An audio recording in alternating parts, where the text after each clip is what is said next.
दिल्ली चुनावों की तारीखों का ऐलान जल्द ही होने वाला है। ऐसे में जाहिर सी बात है कि आरोप और प्रत्यारोप का जो दौर है वो अब काफी तेज हो गया है। लेकिन जिस तरीके से अब सीएजी रिपोर्ट सामने आई है शीश महल को लेकर, जिस तरीके से बीजेपी कथित रूप से कहती है, ज्यादा बातचीत करने के लिए उस पर हमारे साथ मनोज तिवारी हैं जो सांसद भी हैं। सर, जिस तरीके से अब सीएजी रिपोर्ट आई है और शीश महल पर जैसे आप उसको नाम देते आए हैं, बोल रहे हैं कि 33 करोड़ का जो है उस पर पूरी लागत आई है, तो ये सवाल तो सर आप पहले भी उठाते आ रहे, तो क्या अब सीएजी रिपोर्ट आने के बाद ये मुद्दा और गर्माएगा? सीएजी रिपोर्ट जो संस्थाएं हैं जो भ्रष्टाचार की जांच करती हैं वो एक कोर्ट की तरह है और उसकी रिपोर्ट इस सीएजी की रिपोर्ट को लेकर के ही बहुत बड़े बड़े लोगों को सजा हुई है, पनिशमेंट हुई है। तो उसका भी रिपोर्ट ऑलमोस्ट वही है कि जो खर्चा लगना था उससे 3 गुना ज़्यादा खर्चा लगाया गया और ये सरासर दिल्ली की जनता के साथ अत्यंत ही अमानवीय अत्याचार है, क्योंकि जिस समय ये किया गया उस समय दिल्ली ऑक्सीजन के लिए तड़प रही थी, कोरोना से जूझ रही थी और दिल्ली के मुख्यमंत्री को उन लोगों की चिंता करने की जगह अपने शीश महल की चिंता करनी थी। तो ये सब कुछ अब तो दिल्ली की जनता के मन में आ गया है। लोगों को दिखाई दे रहा है कि चिकनी चुपड़ी बातें करने वाला अरविंद केजरीवाल कितना बड़ा अत्याचारी निकले, ये सबके सामने है। मनोज जी, एक हमने देखा है कि पीडब्ल्यूडी की भी जो रिपोर्ट आई है उसमें वो सामान को लेकर खासकर से सवाल पूछ रहे हैं कि जो सामान घर में लगाए गए थे उसका उनके पास ब्यौरा ही नहीं है। देखिए, अभी तो जो सामान लगे हैं उनका खर्चा सीएजी में भी जुड़ा नहीं है। वो सब कुछ जुड़ेगा तो ये मामला और भी ज़्यादा बड़ा होता है। लेकिन सबसे ज़रूरी क्या है? नीयत।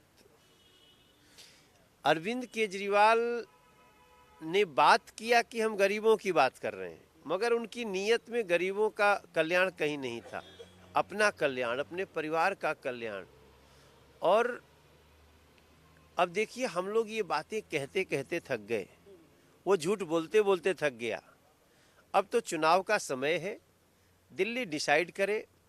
मैं सिर्फ इतना ही बता सकता हूँ, कल प्रधानमंत्री जी ने अपने भाषण में कहा कि ये आपदा वाले, अभी इनका नाम ही आपदा हो गया है,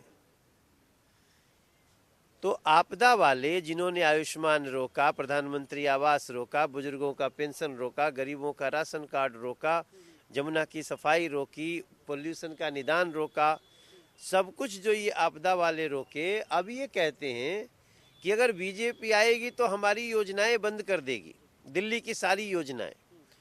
कल प्रधानमंत्री जी ने कहा कि दिल्ली की कोई योजना बंद नहीं होगी, बल्कि जो योजना कागज में चल रही थी उसको भी हम जमीन पे लाएंगे। तो ये एक प्रकार से दिल्ली के लोगों के लिए बहुत बड़ा मोदी गारंटी हो गया कि जितने भी लोगों को मिलता हो 200 यूनिट बिजली फ्री का लाभ मिलता रहेगा, मगर अब हम 300 यूनिट बिजली फ्री का भी उपाय दे रहे हैं। प्रधानमंत्री सूर्य ऊर्जा के तहत अपने यहाँ संयंत्र लगाइए, सरकार लगाएगी, आपको बिजली फ्री मिलेगी 300 यूनिट। पानी अगर किसी को फ्री मिलता था तो वो तो पानी पीने वाला था नहीं, हम पीने वाला पानी देंगे। महिलाओं को बस में फ्री था, तो महिलाओं को फ्री तो रहेगा ही, लेकिन हम बस भी इतनी अच्छी करके देंगे, इतनी संख्या में देंगे। 1200 अभी तक हमारी दी हुई बसें हैं। तो ये सारी चीज़ें जब दिल्ली के लोगों को पता चलेगा तो अब अरविंद केजरीवाल का कोई स्थान नहीं रहेगा और यही दिल्ली के हित में सबसे अच्छा रहेगा। मनोज जी, एक आप जिस तरीके से प्रधानमंत्री मोदी की रैली की बात कर रहे हैं, उसके बाद अरविंद केजरीवाल भी सामने आए और उन्होंने सीधे तौर पर ये कहा कि जो बीजेपी है सिर्फ मुझे गाली देने में यकीन रख रही है, काम अपने नहीं गिना रही है और वोट मांग रही है मुझे गाली दे देकर। उनका तो नाम भी नहीं लिया पीएम ने।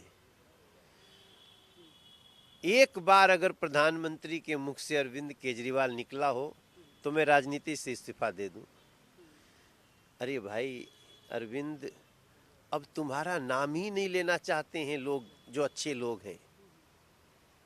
और अब दिल्ली के गरीब भी आपके नाम से भड़केंगे क्योंकि आप जिन मुद्दों पे उलझा रखे थे मोदी ने वो करने की गारंटी दे दी है, और उसके साथ 5 लाख रुपए का फ्री इलाज भी, गरीबों को राशन कार्ड भी, बुजुर्गों को पेंशन भी। आप देखिएगा, हम दिल्ली को दुनिया की बेहतरीन राजधानी बनाने का वादा कल मोदी जी ने कर दिया, और एक बार दिल्ली के लोग अपना बाहें फैला के बीजेपी को स्वीकार कर लें, हम करके देंगे। मनु जी, और एक मेरा सवाल आपसे ये भी है कि लगातार अरविंद केजरीवाल इस बात पे घेर रहे हैं कि बीजेपी के पास एक तो मुद्दे की कमी और एक चेहरे की कमी वो लगातार बोल रहे हैं कि दिल्ली चुनाव में उतर रहे हैं तो बीजेपी अपना कोई चेहरा सामने क्यों नहीं रख रही। मैं तो आम आदमी पार्टी की तरफ से खड़ा हुआ। अगर चेहरा से ही मिलने वाला होता तो अरविंद केजरीवाल तो बहुत बड़ा चेहरा था, भ्रष्टाचार करके जेल चला गया। तो अब दिल्ली के लोग, भाई चेहरे से तो कुछ होगा नहीं, नीयत होनी चाहिए, वो बीजेपी के पास है। और जब हमारी सरकार बनेगी तो कोई तो हमारा मुख्यमंत्री बनेगा भाजपा का, तो उसके लिए जो हमारा मुख्यमंत्री बनेगा ना, वो इन सारी चीजों को जमीन पे लाने वाला होगा, नरेंद्र मोदी जी के डबल इंजन के रूप में काम करने वाला होगा।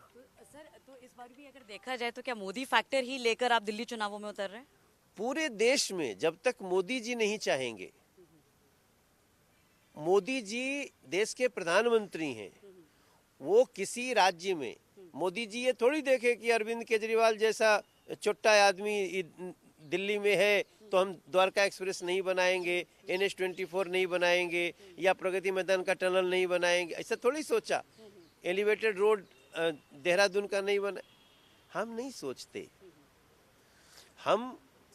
हमारी नीयत है कि हम हर स्टेट को अच्छा से अच्छा सुविधा दें, लेकिन दूसरी पार्टी के लोग जनता को लेने ही नहीं देना चाहते हैं।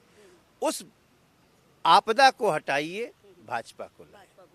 एक मनोज जी, मेरा आखिरी सवाल बस जाते जाते आपसे ये होगा कि जिस तरीके से अब थोड़ी बयानबाजी चल रही है, कल भी हमने देखा कि कल थोड़ी सी अभद्र टिप्पणियां देखने को मिली, हालांकि रमेश जी उस पर थोड़ा माफ़ी भी मांगते नजर आए, लेकिन फिर आतिशी के लिए बोल गए। तो इस तरह की भाषा का इस्तेमाल करना चुनावों में आपको कहाँ तक जायज़? नहीं, भारतीय जनता पार्टी ऐसी भाषा का सपोर्ट नहीं करती है, और मैं सबको बोलूँगा कि आप सब देखो, भारतीय जनता पार्टी का संस्कार ही सबसे बड़ा है। इसलिए आपको गुस्सा आ सकता है जनता की परेशानी देख करके, जो दिल्ली की जनता का हाल किया है लोगों ने, टूटी गलियां हैं, सड़कें टूटी हैं, लेकिन फिर भी हमारे भाजपा के कोई भी कार्यकर्ता वो अपनी वाणी की मर्यादा हमें रखनी चाहिए। ये थे हमारे साथ मनोज तिवारी, सीधे तौर पर कह रहे हैं कि कई मुद्दों पे बात की है, खासकर जो जिस तरीके से पूरा प्रकरण चला है रमेश बिदूड़ी को लेकर, उस पर उन्होंने कहा है कि भाषा पे संयम रखने की बेहद ज़रूरत है। और साथ ही साथ वो ये भी कह रहे हैं कि CAG की रिपोर्ट जो सामने आई है वो चुनाव में बातें लेकर आगे बीजेपी ज़रूर जाने वाली है, और घोषणा पत्र को लेकर भी तमाम बातें हैं जो कुछ पॉइंटर्स बताकर गए हैं सांसद साहब, तो उससे तो यही लग रहा है कि जो दिल्ली का घोषणा पत्र बीजेपी लेकर आने वाली है उसमें कुछ बातें हमने आपके सामने ज़रूर रख दी हैं। ऐसी ही और ग्राउंड रिपोर्ट आपके लिए हम लेकर आते रहेंगे। आप देखते रहिए इन खबर दिल्ली।